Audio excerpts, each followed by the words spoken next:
Hey everybody, I'm back with another video. This time it's a key review of Peeping Tom, and Foos.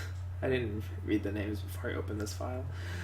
um, and yeah, we'll see a very interesting idea I want to talk about. Before getting into this game too much, I just want to kind of set it up.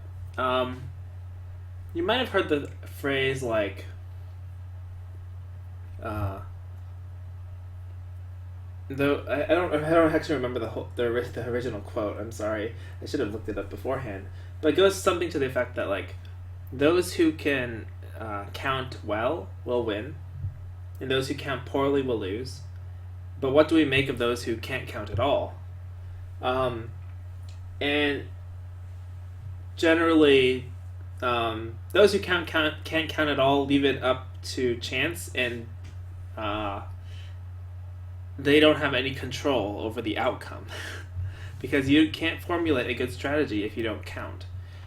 This video is not going to be about counting so much as it is about positional judgment, deciding what is important, what you need to do to actually win the game, and not just get caught up in it. We see a very calm, very typical opening.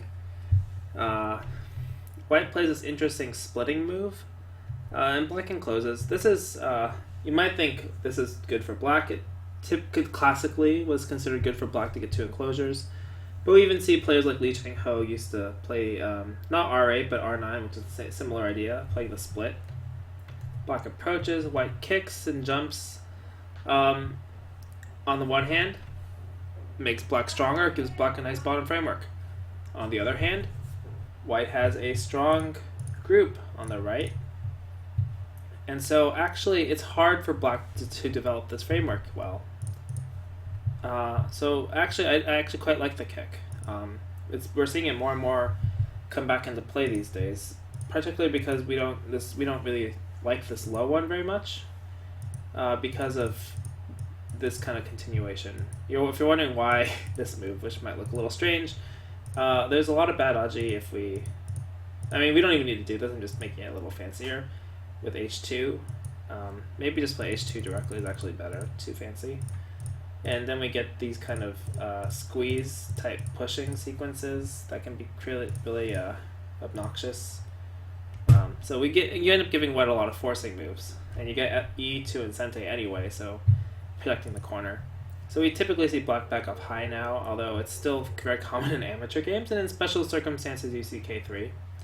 Not saying it's not possible, just that aji is considered really annoying. White takes this corner. I don't think this is a good move. I think white should develop more. Honestly, this is really big. It might look small if the top and the left are really wide. I think the left is probably the biggest, just in closing. But this is not small because once our group is strong here, again, the bottom becomes much easier to invade. And it's actually quite hard for black to develop the top now because we have this very nice continuation at P15 to press the top and develop our own space. Right? We can imagine a very nice development here. But this is very territorial. Typically, on the one hand, it's a similar idea of making ourselves strong. I don't know if I like giving this to black, even though it reduces the bottom. The bottom's already reduced now from E2. So this is kind of a profitable exchange for black to make. And then black can take Sente and split the left, I think. So I think this game is more or less even, if not slightly better for black now, because it's hard to develop the upper left. That's why for white, I think here probably is best to enclose, making the bottom left really hard to invade, making the top an area that white wants to develop next. This exchange can still happen, but E2 does reduce the bottom. But if we're going to give this exchange over to, if black gets this exchange anyway, right? I don't know, something. Then it's still very easy to come into the bottom now. And if we play here, then white gets a nice framework position. So I don't know. I think this descent. I think clearly the descent is too small. I would personally like to play here, although I think there's an argument for this move. I don't think there's many other moves you could consider. A direct invasion seems hasty, although possible because black only has 2 corners and doesn't have development for anywhere else, but 2 weak groups might be annoying. Enclosing in this direction, like the enclosing here is a similar idea, make it hard to come into the left, but I think that the corner is more important to make strong. Enclosing in this direction feels like the left is just too open for black to come in. Right. This is a common pattern if you haven't seen it, or like common Tsubaki wedge sequence. Anyway, so black approaches. White already defended. I think here we should think about white defended the bottom left, but they're still open here on the top side, left side. One thing we should think about is basically white is very strong here, so we don't want to get too close, but at the same time we're white's one move away from making a really big formation on the left, so I prefer to play on the left side than the top, especially because this stone is low, so it's not, even though we can make this exchange in Sente, it's still hard to really develop the top, and if we have this exchange, so, sorry I put it down there in another order, but and let's say white plays somewhere else, or sorry, no, if we have this exchange, white can attack this on a fairly large scale if we're going to play somewhere. So I don't know. I'd rather play here on the left. I think it's really big. Even if we have this exchange, it kind of hurts the bottom, so it's hard to develop the top.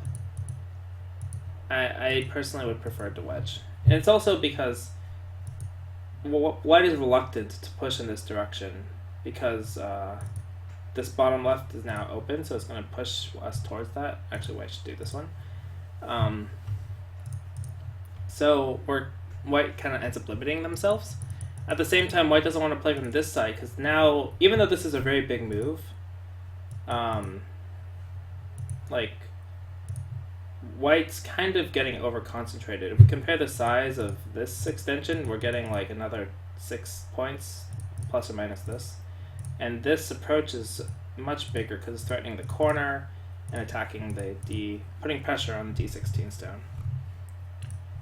But so black approached this way, which I think is wrong direction. I think white should answer over here. I like large, but most modern players would play small knight, mainly to make it harder for black to come into the left, right? If we play the same wedge now, there's no room for a base. So black would have to play this. But because of e2, white's actually quite strong, so we could pincer and get into a nice fight. This is not too much of a concern. So I think this gives black a chance again to move back over here. But that's okay. The main part of this game I wanted to look at was a major decision that happens later, but I'm just kind of like running through the opening to get a sense of what people were thinking. I think here this move would be nice. Because black played k16, if black comes in, we have a very natural kind of leaning attack we can do, or yeah, basically leaning attack to cover that, since k16 is a little far.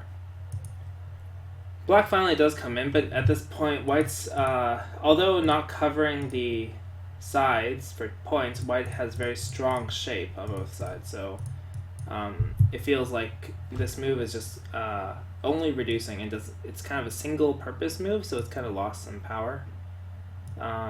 Okay, sure, this is normal. I don't understand this move. Typically the shape would be the hane to push up, although the double hane is quite painful, but you can make a decent living shape. Or you can simply descend. If white hanes, then jump. You have the room to come back under later, but white's also happy to get stronger in the center. But this move is kind of weird. It's kind of like, if we imagine this, which is also a move and this is also normal and natural, then this bump doesn't make any sense as kind of a pass. So, doesn't seem like a very good shape. White decided to invade the top. This is quite small. From a strategic sense, these two, yes, there's a weakness here. But you already played d17, just capturing the f6 17 stone is quite small. Like if we look at this, this move is, it does defend the corner, but it is really small scale compared to something like that black can develop in the upper right. So it would be better to use your strength to attack the group as a whole if you want to play on the top side. Personally, I would think of this invasion and an attack on the left both being good options, and attack on the bottom also a good option. So I'd play a waiting move. I would wait to see what black thinks is important, so I can go after the areas that he neglected. So if black defends the top, then maybe we come into the bottom, trying to aim at pushing black up and creating a splitting attack. And if black just tries to defend this is already very hard to defend. The shape is easily cuttable in many different ways here, or even this, like lots of different ways to cut. But let's say it's connected, then we have a very easy time simply reducing the bottom potential. So we already accomplished something. Sorry. But white came in here, which is small scale, and just connects up. In terms of points, I don't know, it's been gained a little bit, but this is very nice for black on the top. Unfortunately, black went a little crazy here and took the stone. Don't know why. I think black thought that they could fight this or something. But these stones are very hard to take care of. Black should just be patient and connect. If white now defends, then you can make this exchange and maybe start taking care of your groups. And your top is very strong. So I think this would be a very good result for black. Unfortunately, black took, which let white cut in sente. Shouldn't have actually been sente, but cutting regardless is good. And black comes here. You might say, oh, black's attacking, but turn... Yeah, normally this shape is better, but it's the same problem. You have to defend the cutting point. Black's really the one who's under attack here, not white. In fact, if white had played this move, which removes the eye, this would be even more clear. Right? Now, black is really under quite a lot of pressure. In fact, you might even be able to just push and cut. But yeah, anyway. So, black played a little further. This gives white an extra forcing move. If black hanes, it helps white to make shape. So that's also fine for white. You could also play this one, but this is more complicated because you have to read out all the different cuts and shortage of liberties. Black jumps. This leaves this kind of aji for later. This kind of stuff is annoying. So black would have to take, and then white could cut. So typically in this kind of shape, normally black has to go back and defend, which means that white got a really nice exchange of this push peep for this extension, if we rearrange the move order a little bit. But so black jumps to keep the pressure on, but the aji is really bad. And white pushes to remove the liberties and cuts. I think white's strong enough to do this. I think it's also perfectly fine just to jump out and attack the group on a large scale. A little bit simpler, more peaceful, but this is fine. And at this point, we should consider the board. I think overall, this game is quite hard for black. Really hard for black, because there's a weak group on the left. And these stones can be attacked, which means that the bottom is not territory. And white already has a lot of profit in these two corners compared to the two corners that black has, which are much smaller. And this fighting is not going well for black. So personally, if I were playing, I would play peacefully because I think it's simpler to wrap up the game. And we can just make a splitting attack. And maybe black should defend this, but then there's still kind of cutting points, so it's hard to really manage it all. And when we jump up here, this still needs to be defended. We have a very natural flow for how to control the pace. This to me seems a little chaotic, but I guess that's what white wanted to do. Maybe there's more forcing in their mind. This is a nice combination attack. Black makes the sacrifice. So at this point we're looking at the board. Sorry, and this is the part I wanted to really look at. White has a lot of profit on the left, basically fourth line territory all the way across, although there's a little bit of a cutting weakness over here. But that aside, white has a lot of profit. This group, little weak. Black comes out. The question is, if you're playing here, what would you play as white? Most players, or Q players, would probably be like, I need to save these stones. Dom players, probably not. Well, stronger Dom players, probably not. Maybe you think that you want to put this Aji to use? Totally possible. Cut through, right? We made these 3 stones not important. White, getting settled. We have a lot of profit. This bottom side's still quite invadable and undercut at G2. The upper right, not very big. But white decided to play a heavy way to save him. Even simpler though, if you don't realize this Aji, just strategically, make your other group strong. Black's gonna eat this. Okay, this is big. The left is big. We just have to deal with the bottom side. We have Sente. Very easy, controlled way to play. This group is not super strong, so we can't really counterattack that aggressively. Black might try to develop the center, but there's still a lot of holes here, right? Like, you can't cut this, so you have to play something like this, or attach. But this is really bad Aji because of the Hane, so you're reducing, and then you come back over here, and you play here, and you're like, oh, there's some cutting points here too. A little bit tough. This might be a bit slow, if you think so, but then just jump out faster, right? But anyway, we see this, and now this is, okay, this jump is not really too bad, because you're saving the important stones. These stones still have Aji here. So white should jump and just save them, give them up. If we just think about it, just no one would play this way, but if we consider the flow, this is not so big. We come back here, have a nice potential, have the follow-up over here, and still come into the bottom, even if black defends, it's undercut, and still have some probes in the bottom right. Very calm. Recognizing that the left side is really big and not getting overwhelmed by this wall, and trying to save everything and take care of your stones is really important. Because if you don't count, then everything's up to chance. If you count wrong, you can learn from your mistake. If you count right, you'll win. But here, white tries to save everything, resulting in a splitting attack where black's very strong everywhere. And basically, white almost lost the game.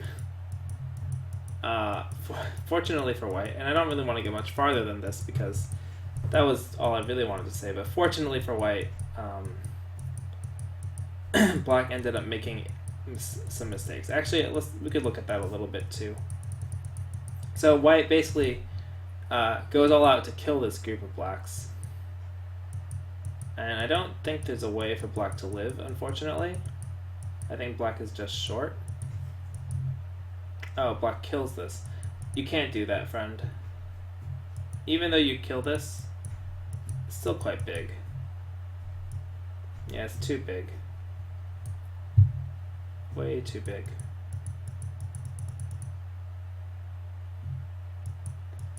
So if we just run through the end game, here black really should have made this Sente exchange. It's really big because now white gets harassed black a bunch. Yeah, I don't know. I think at this point the game is basically over. The left was too huge, isn't it? Oh, and these got cut off too in the center. Yeah, it's just too big. You can't give this up when white plays this as a threat because the whole thing falls apart. At the same time, though, are you really going to be able to play this Ko? I guess you could. It's actually not too bad, is it? Imagine this, right? And then 1, 2, 3, 4, 5, 6 liberties. 2, 3, 4, 5. I think black actually could have won. Right? Let's just click through it quickly because make it clear for everybody else. Black wins by liberty. If white takes here, black comes back. And black could have won this race anyway, without giving up anything. And this is not even reading. If you think this is reading, then you're going about it the wrong way. This is a matter of counting liberties. You notice that I just counted. How many liberties does does white have, and how many liberties does black have? And I just said, oh, 6 and 6, but black goes first, and there's a co-potential here. So again, counting, super important. Maybe not counting points, but making a judgment based on just taking your time. Yeah, so I think white basically should have lost because they threw the game here by trying to save the group instead of just taking care of one group, giving up the other while it's quite small. Maybe black would have to fight here, but it's still like, relatively easy game for white, I think.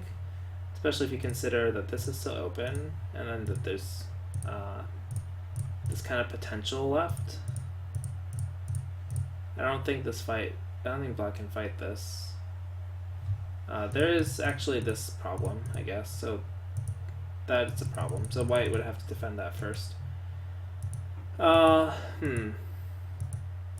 that's not too hard to find a way to get access to, right? If you play here, isn't this threatening it to wedge?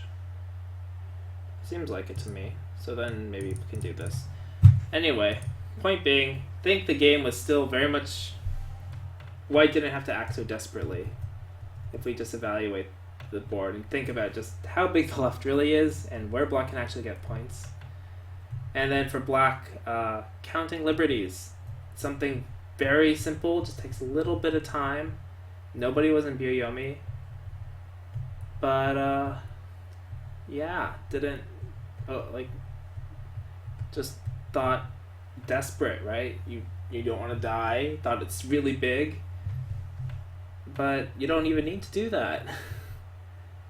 And, sure, white makes a threat, you answer it. Maybe white fills in a liberty, but then you just connect, right? You don't lose this. So, yeah, I don't know. Very important to take your time, be calm, and just sometimes you don't need to read, and it's important to keep your cool. Sometimes you just need to count. I read 3 moves to get to that liberty race, but once you're at a liberty race, there's no internal liberties. It's just filling in from the outside. Just count and be calm and take your time. That's the most important thing, I think. A lot of games are lost because people make an assumption based on how they're feeling about the position. But then they never verify it. And so you just get wrapped up in this fight that you look at later and you're like, I don't even know why I did this. Because later you're not caught up in that excitement. Okay. Well, if you made it this far, I'm glad that you were watching. I hope it was useful. I know it sounds really basic, count, take your time, evaluate. But these are fairly strong Q players. They're KGS 3 and 4 Qs, which are, at the upper end of the Q range. And we saw a little bit of technique in the opening comments. I mostly wanted to highlight this because games are really won and lost just on positional judgment. And sometimes you don't have to make the game hard. You can just play simply and wrap up a game. Okay, well, thank you for watching. I hope this was fun and useful, and I'll catch you all next time. Thanks.